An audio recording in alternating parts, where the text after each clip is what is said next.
Everyone, आज के इस वीडियो में हम पढ़ने वाले हैं प्रकाश के परावर्तन। ठीक है, यहाँ क्लास 10 आपको ऊपर दिख नहीं रहा होगा, तो यहाँ पे लिख लेते हैं प्रकाश का परावर्तन टॉपिक पढ़ने वाले हैं। ठीक है, तो सबसे पहले प्रकाश का परावर्तन टॉपिक चैप्टर का नाम है चैप्टर 1 क्लास 10। तो इसमें प्रकाश आ रहा है, आपको नाम से ही समझ में आ रहा होगा कि हाँ प्रकाश के बारे में कुछ पढ़ेंगे। ठीक है, तो प्रकाश, सबसे पहले प्रकाश है क्या?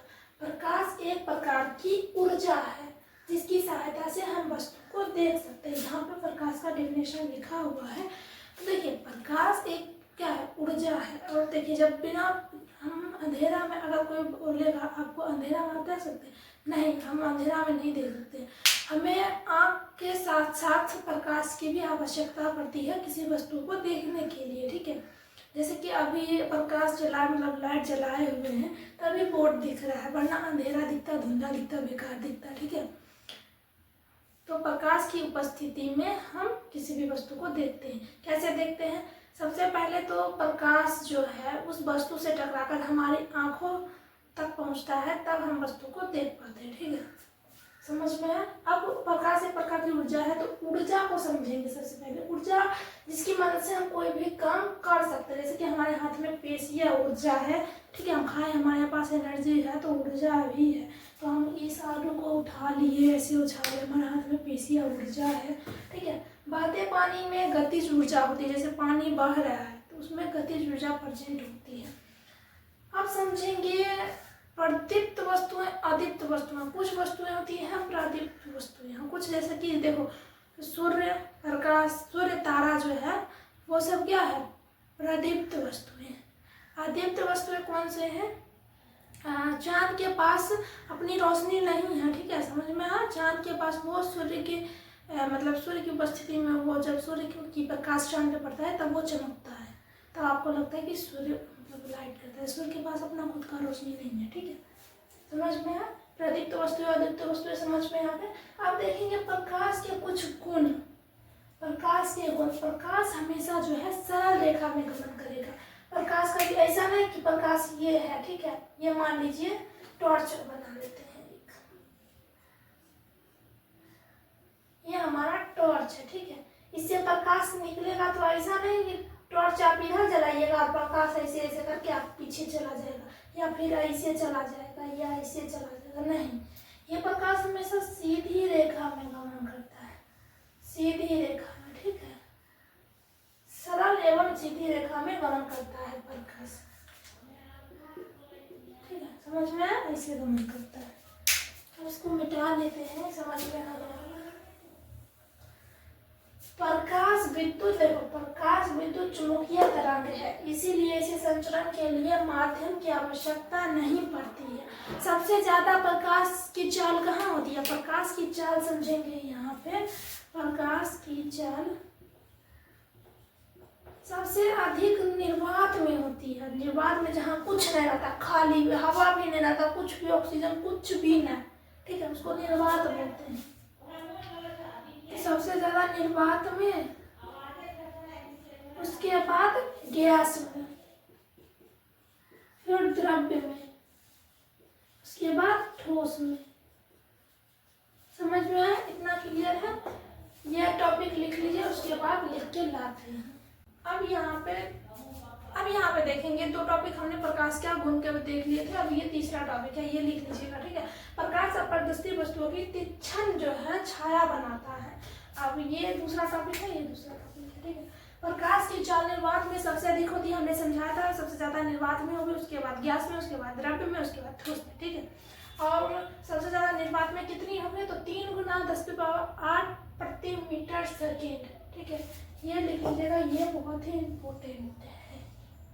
अब यहाँ पे समझेंगे, जैसे प्रकाश के किरणें के समूह को किरण पुंज कहते हैं। यहाँ टॉपिक लगा लीजिए, यहाँ लिखते रहिए, प्रकाश की किरण पुंज के समूह को, जैसे किरण निकलती है ना, लाइट दिखाए थे हम टॉर्च जला करके, तो वो एक समूह में निकलती है, तो उसी को किरण, प्रकाश की किरण पुंज के समूह को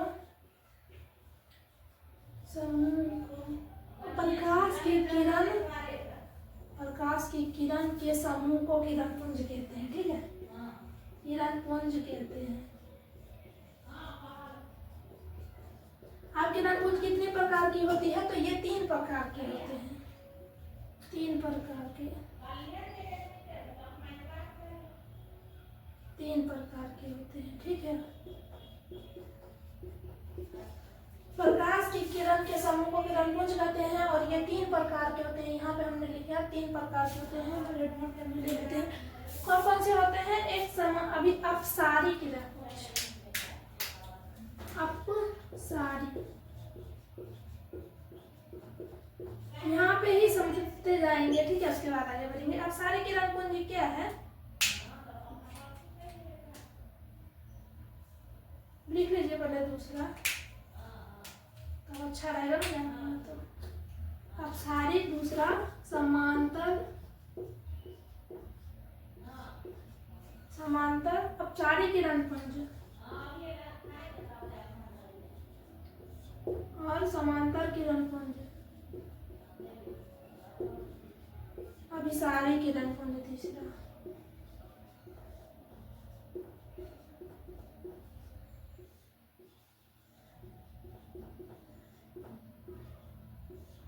इतना नोट कर लीजिए, उसके बाद हम आगे समझते हैं इस तीनों को। ठीक है,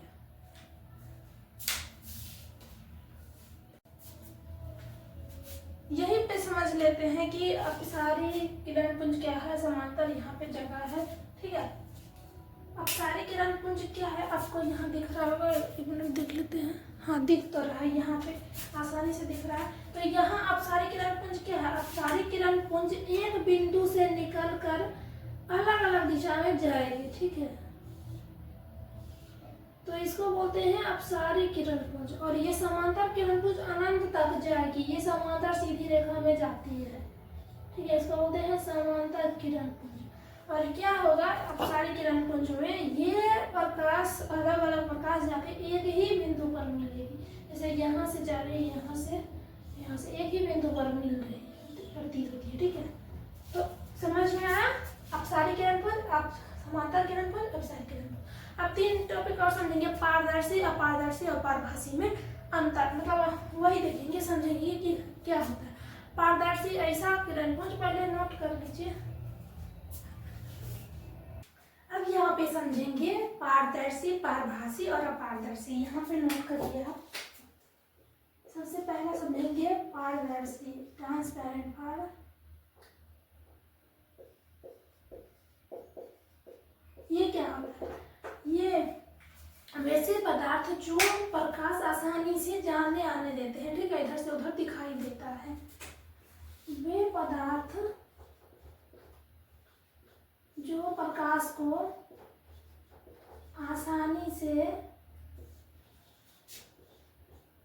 आने देता है, आने देता है, उसे पारदर्शी बोलते हैं। ठीक है,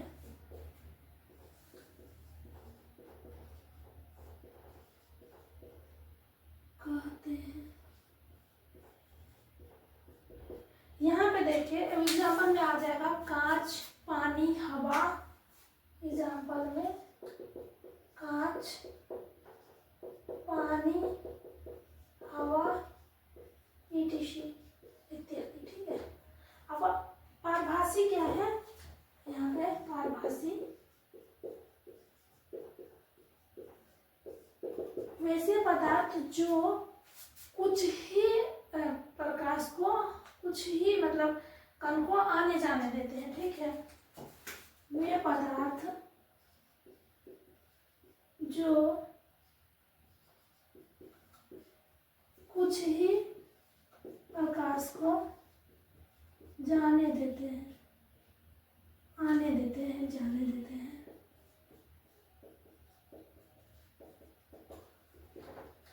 एग्जाम्पल में घिसा हुआ कांच, बटर पेपर, तेल लगा हुआ पेपर,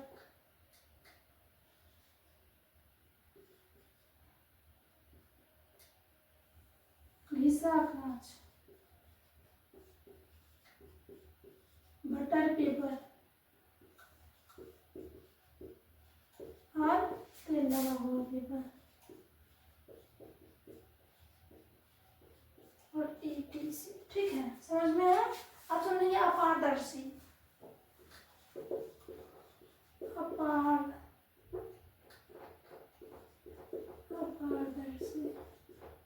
अपारदर्शी वे पदार्थ होते हैं जो के प्रकाश को जाने आने बिल्कुल भी नहीं देते। जैसे कि ये मान लीजिए ये है, इसको जानते हैं कठौती है। अब हम प्रकाश इधर आ रहा है, नहीं आ रहा है, मतलब लाइट जलाए हुए हैं तो प्रकाश नहीं आ, देखिए परछाई बन जा रहा है, मतलब रोक रहा है प्रकाश को, इधर से हम नहीं देख सकते हैं प्रकाश को, ठीक है, नहीं आता है। ये लोहा है, देखिए लोहा आएगा जाएगा, इधर से इधर नहीं आएगा। लेकिन ये पानी है, ये तो प्लास्टिक है, देखिए इधर से इधर चमकेगा, आपको दिख रहा है ना, पानी से इधर आता है, बोतल में रखा हुआ है इसीलिए नहीं समझ आता है। चलिए, पारदर्शी वे पदार्थ जो बिल्कुल भी नहीं आने जाने देते प्रकाश को, वे पदार्थ जो प्रकाश को बिल्कुल भी नहीं जाने देते हैं, आर पार नहीं दिखाई देता है, बिल्कुल भी, ये लिख लेते हैं, आर पार नहीं दिखाई देता, आर पार नहीं जाता है, उसे अपारदर्शी कहते हैं। एग्जाम्पल में क्या आ जाएगा, लोहा,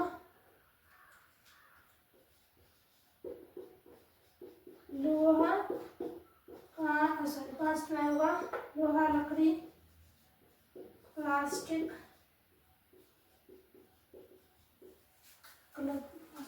चलिए ये दो एग्जाम्पल ही ठीक है। अब आगे बढ़ते हैं, इतना लिख लीजिए। देखते हैं प्रकाश का परावर्तन, ठीक है, प्रकाश का परावर्तन, रिफ्लेक्शन ऑफ लाइट, चैप्टर का जैसा कि नाम ही है। उसके बाद परावर्तन के दो नियम जानेंगे। यहाँ देखिए, टकराकर वापस लौटना ही प्रकाश का परावर्तन है, ठीक है। कोई भी वस्तु, जैसे कि देखिए प्रकाश यहाँ पे रिफ्लेक्ट होके फिर, जैसे कि कांच पे ज़्यादा होता है, अगर कांच देखिए जहाँ पे कांच लगाएगा ना तो प्रकाश इधर आएगा तो फिर वो वापस भी लौटा देता है प्रकाश, ठीक है। कोई भी वस्तु परावर्तन के कारण ही दिखता है, जैसे कि लाइट हमारे यहाँ वस्तु पर टकरा रही है और हमारे फिर आँख पे बढ़ रही है, तब हम वस्तु देख पाते हैं। ब्लैक होल में परावर्तक नहीं होता है, कहीं भी छेद देखिएगा ब्लैक होल, इसे बोलते हैं छिद्र, काला छिद्र। अगर यहाँ पे छेद कर देंगे तो आपको अंदर की ओर नहीं दिखेगा उसमें, ठीक है। ब्लैक होल में परावर्तक नहीं होता है तो वो नहीं दिखता है। परावर्तन का अच्छा उदाहरण यही दर्पण है। दर्पण में देखिएगा, शीशा अभी तो नहीं है मेरे पास, जैसे कि ये कांच है, तो सही, ये कांच है, इसको मतलब यहाँ से टकरा कर ये लौटा देता है, अच्छा कांच नहीं है दर्पण। इधर रंगा हुआ रहता है ना, ग्लूकोज का लेप लगा बना होता है, ये बताएंगे आप लोग को, ठीक है। तो इतना नोट कर लीजिए।